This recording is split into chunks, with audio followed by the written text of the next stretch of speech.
इलाका तो ऊपर है, बाहर भी खड़े हैं बहुत।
बैनर को छोड़ दो।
उनके लोग उनके पूंजीपतियों के लाखों लाखों करोड़ रुपए माफ करते जाते, लेकिन अगर आपका 10,000 रुपए का बिल भी बाकी हो तो 10,000 रुपए का बिल भी अगर आप नहीं दोगे तो मुकदमा लिख के आपको जेल भेजने का काम सरकार कर देगी और आपके घर की पूर्ति भी करा देगी।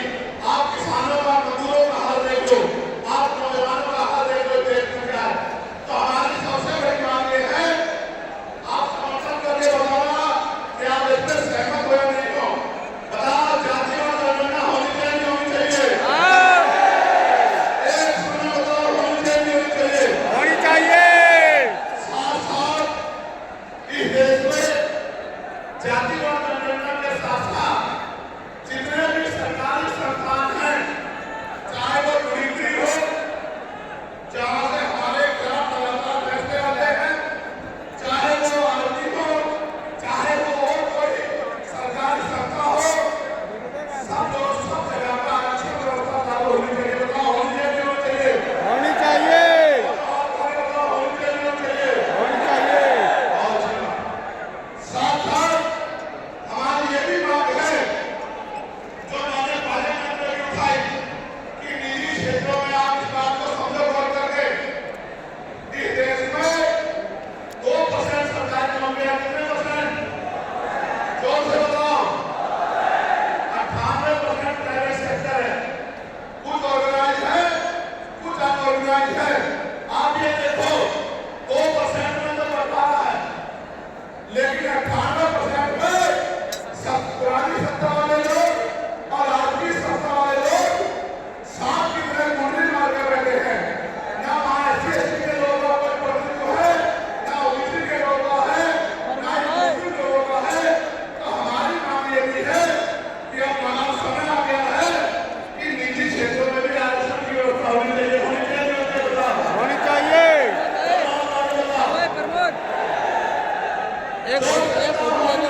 कोई सुनना माइक में एक और बड़ा आंदोलन रामलीला मैदान में और रामलीला मैदान से अपनी कार्यकर्ता खिलाफ होकर अपनी मांगों को उठाने के लिए जो आप मदद करोगे जय भीम। अगली बार जब आंदोलन होगा तो घर में रहोगे या एक आदमी 10 लोगों को लेकर आएगा बताओ 10 लोग लेकर आएंगे।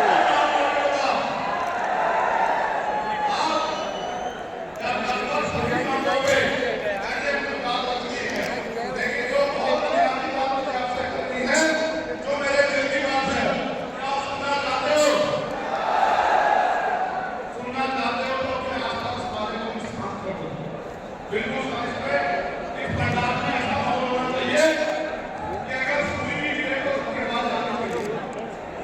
अभी मैं अपनी दिल की बात रखूंगा, ये तो मैंने आंदोलन की बात आपसे रखी, लेकिन अगर आप बिल्कुल शांत माहौल में जाओगे तो फिर आपका ये कार्यक्रम इतना कठोर नहीं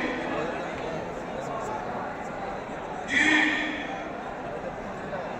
अपनी बात को बिना आपके सहमति के रख दे। तो पहले आप 1 मिनट में बिल्कुल शांत माहौल बनाओ जिससे मेरी छोटी से छोटी बात आपकी समझ में आए। शांत हो जाओ भाई, चुप हो जाओ। बिल्कुल यहाँ उस तरह की बात है, बिल्कुल शांत हो।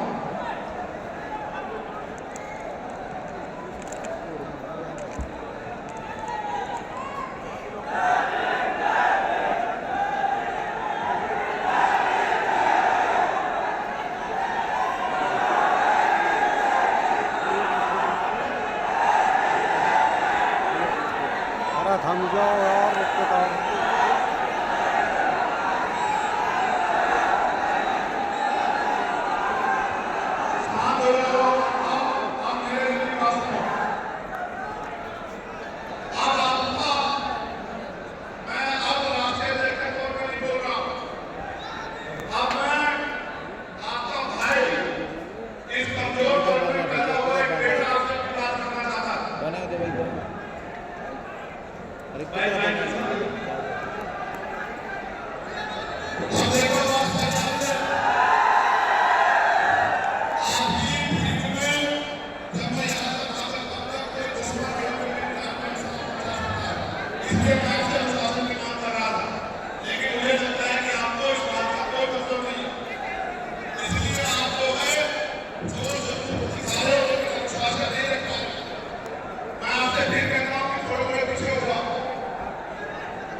पार्लियामेंट में सुनते हैं नहीं सुनते मुझे?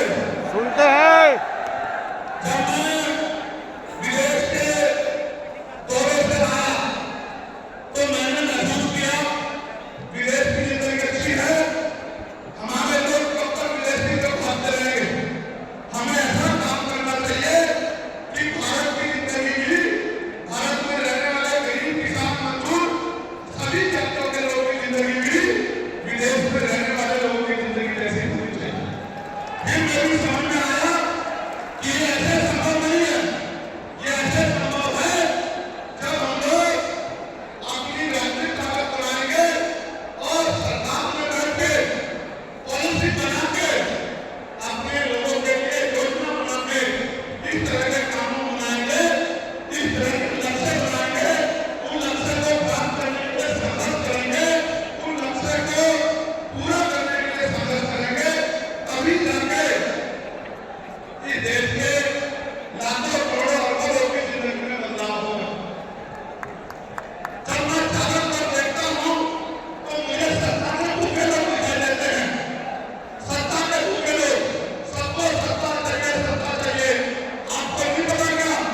आपकी पार्टी के पास भी मिनिस्टर बनने के ऊपर से कि आप आइए, केंद्र में मंत्री बनिए, कुर्सी में बैठिए, सड़क के संघर्ष का रास्ता छोड़िए और बढ़िया पैसे कमा के बढ़िया सुरक्षा सुविधा देके आगे बढ़िए। लेकिन आपकी पार्टी में और आपकी पार्टी के नेताओं ने इस मनवादी पार्टियों की नीति को दांत मारने का काम किया और विपक्ष का रास्ता चुना कि हम लोग विपक्ष में रहकर अपने लोगों के बात उठाएंगे, क्योंकि उन लोगों को रहकर, उन लोगों की सरकारों में रहकर हम लोग सुख सुविधा दे सकते हैं, लेकिन अपनी एक भी पॉलिसी को लागू नहीं करा सकते हैं। इसलिए उन पार्टियों से, उन विचारधारा के लोगों से ना आज ना जिंदगी में हमारा कोई समझौता होगा।